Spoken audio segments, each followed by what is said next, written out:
Assalomu alaykum. Hammalarga xayrli kun. Yaxshimisizlar? Menga ko'p tushadigan savollardan biri gialuronkalik kollagenlarda rangi o'zgaribdi. Bu qanaqa, nimaga foyda degan savollar kelyapti. Qaranglar, bu doimiy ichib trendga chiqqan kollagenimiz, gialuronka kollagen. Bunda C vitamini bor, o'zining ichida gialuronkasi bor. Masalan, qolgan kollagenlarga C vitamin qo'shib ichishingiz kerak bo'lsa, bunga qo'shib ichishingiz shart emas. Oyoq og'riqlari, soch to'kilishlari, tirnoq sinishlarini oldini oladi. Undan tashqari yuzdagi mimik ajinlarni yo'qotadi. Yuzga botoks effektini berganligi uchun 15-20 kun bo'lmasdan o'z natijasini olasiz.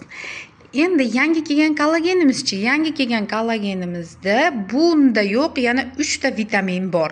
Bu gialuronka kislotasi, qarang, bunda o'zi 3 tadan oshiq vitamin bo'lsa, endi bunda yana qo'shimcha 3 ta qo'shilgan bo'lsa, bunda glitsin bor. Glitsin bilasizlar, uyquni yaxshilaydi, asablarni tinchlantiradi, yana hali xotirjamlik beradi ayolga.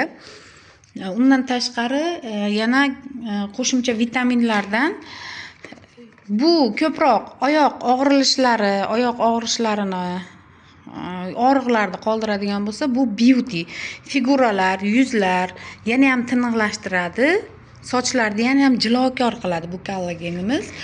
Undan tashqari folik kislotasi qo'shilgan bunga.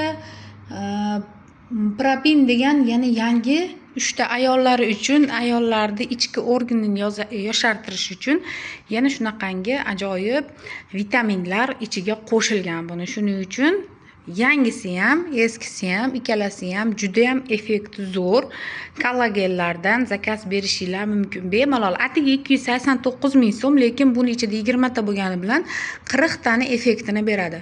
Omega bilan qo'shib ichsangiz yana ham tezroq natija olasiz.